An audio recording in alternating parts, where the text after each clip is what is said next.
शनि जयंती व्रत कथा 2025। शनिदेव की कृपा पाने के लिए शनि जयंती पर जरूर सुने ये व्रत कथा। ऐसा माना जाता है कि शनि जयंती के दिन शनि देव की पूजा के दौरान उनकी व्रत कथा पढ़ने से शनि दोष दूर होता है और जीवन की विपरीत परिस्थितियां भी पलट जाती है। शनि जयंती ज्येष्ठ मास की अमावस्या को मनाई जाती है। ये दिन भगवान शनिदेव के जन्म का प्रतीक है, जिन्हें न्याय का देवता और कर्मों का फल देने वाला माना जाता है। शनि जयंती पर उनकी पूजा करने से व्यक्ति के जीवन में आने वाली बाधाएं दूर होती हैं और शनिदेव की कृपा प्राप्त होती है। इसके साथ ही ऐसा माना जाता है कि शनि जयंती के दिन शनि देव की पूजा के दौरान उनकी व्रत कथा पढ़ने से शनि दोष दूर होता है और जीवन की विपरीत परिस्थितियां भी पलट जाती है। ऐसे में ज्योतिषाचार्य राधाकांत वत्स से आइए जानते हैं शनि जयंती की व्रत कथा के बारे में। शनि जयंती की पहली व्रत कथा।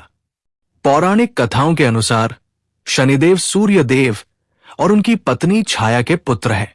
एक बार की बात है, सूर्यदेव की पत्नी संज्ञा अपने पति के तेज से बहुत परेशान रहती थी। वे उनके तेज को सहन नहीं कर पाती थी, इसलिए उन्होंने अपनी एक परछाई छाया बनाई जिसका नाम संवर्णा था और उसे अपनी जगह सूर्यदेव की सेवा में लगा दिया। संज्ञा ने संवर्णा से कहा कि वो उनके बच्चों मनु, यमराज और यमुना की देखभाल करे और ये रहस्य किसी को न बताए।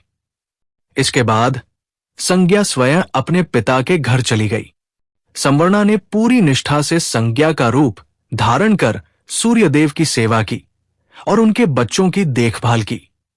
कुछ समय बाद संवर्णा गर्भवती हुई और उनके गर्भ से शनिदेव का जन्म हुआ। जब शनिदेव का जन्म हुआ तो उनका रंग काला था और उनका स्वभाव भी थोड़ा गंभीर था। सूर्यदेव को संवर्णा पर संदेह हुआ कि ये उनका पुत्र नहीं हो सकता, क्योंकि ये उनके जैसा तेजस्वी नहीं था। उन्होंने संवर्णा और शनिदेव का अपमान किया। ये देखकर संवर्णा बहुत दुखी हुई। कहा जाता है कि शनिदेव की मां छाया ने भगवान शिव की कठोर तपस्या की थी, जिससे उनके शरीर में इतनी शक्ति आ गई कि गर्भ में पल रहे शनिदेव का रंग काला पड़ गया और उनका स्वभाव भी तपस्वी जैसा हो गया। जब सूर्यदेव ने शनिदेव का अपमान किया तो शनिदेव क्रोधित हो गए और उन्होंने सूर्यदेव की ओर देखा। उनकी दृष्टि पड़ते ही सूर्यदेव काले पड़ गए और उन्हें कुष्ठ रोग हो गया। सूर्यदेव अपनी इस दशा से बहुत परेशान हुए। उन्होंने भगवान शिव की आराधना की। तब भगवान शिव ने सूर्यदेव को बताया कि शनिदेव उनके ही पुत्र हैं और उनका अपमान करने के कारण ही उन्हें ये कष्ट मिला है। भगवान शिव के समझाने पर सूर्यदेव को अपनी गलती का एहसास हुआ और उन्होंने शनिदेव से क्षमा मांगी। इसके बाद सूर्यदेव को उनका पूर्व रूप वापस मिल गया।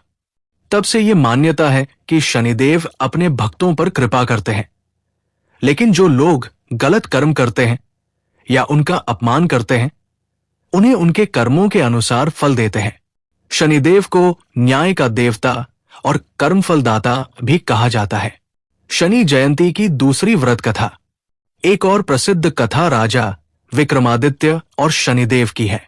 एक बार सभी नवग्रहों सूर्य, चंद्र, मंगल, बुध, बृहस्पति, शुक्र, शनि, राहु और केतु में बहस छिड़ गई कि उनमें सबसे बड़ा कौन है। जब वे कोई निर्णय नहीं ले पाए तो वे राजा विक्रमादित्य के पास पहुंचे, क्योंकि राजा विक्रमादित्य बहुत न्यायप्रिय थे। राजा विक्रमादित्य ने ग्रहों को बैठने के लिए आसन दिए। उन्होंने सबसे ऊंचे आसन पर बृहस्पति को, फिर धीरे धीरे छोटे आसनों पर अन्य ग्रहों को बिठाया। सबसे अंत में उन्होंने शनिदेव को सबसे छोटे आसन पर बिठाया। ये देखकर शनिदेव क्रोधित हो गए। उन्होंने कहा, राजन, तुमने मुझे सबसे छोटा बताया है, इसका फल तुम्हें भुगतना पड़ेगा। मैं राजा रंक और रंक को राजा बना देता हूं। अभी मेरी 7.5 तुम पर आने वाली है। शनिदेव की बात सुनकर राजा विक्रमादित्य ने घमंड में कहा, ठीक है, मैं भी देखना चाहता हूं कि तुम क्या कर सकते हो। जब शनिदेव की 7.5 शुरू हुई तो राजा विक्रमादित्य पर संकट आने लगे। उनका राजपाट चला गया, उन्हें दर दर भटकना पड़ा। एक बार वो एक तेली के घर काम करने लगे और घोड़ों की देखरेख कर रहे थे। उसी दौरान उन पर चोरी का झूठा आरोप लगा, जिससे उनके हाथ पैर काट दिए गए। वो अपाहिज होकर एक कोल्हू पर बैठकर गीत गाने लगे। एक दिन उस राज्य की राजकुमारी ने उनके गीत सुने और उनसे प्रभावित होकर उनसे विवाह कर लिया। कुछ समय बाद जब राजा विक्रमादित्य की 7.5 समाप्त हुई तो शनिदेव उनके सपने में आए और बोले, देखा राजन, मुझे छोटा कहकर तुमने कितना कष्ट झेला। राजा विक्रमादित्य ने अपनी गलती मानी और शनिदेव से क्षमा मांगी। उन्होंने शनिदेव से प्रार्थना की कि ऐसा कष्ट किसी और को न मिले। शनिदेव प्रसन्न हुए और उन्होंने राजा विक्रमादित्य को वापस उनका राजपाट और हाथ पैर लौटा दिए।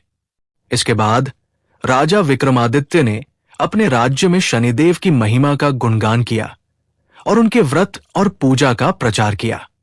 ये कथा हमें बताती है कि शनिदेव कर्मों का फल अवश्य देते हैं और जो लोग उनके प्रति श्रद्धा रखते हैं और अच्छे कर्म करते हैं, उन्हें शनिदेव की कृपा अवश्य मिलती है। शनि जयंती पर इन कथाओं को सुनना और व्रत रखना बहुत शुभ माना जाता है। हम आप तक सही जानकारी पहुंचाने का प्रयास करते रहेंगे। अगर आपको ये वीडियो अच्छी लगी है तो इसे शेयर जरूर करें। ऐसी ही अन्य वीडियो देखने के लिए जुड़े रहें, सब्सक्राइब करें हमारे चैनल अनबॉक्स सनातन से।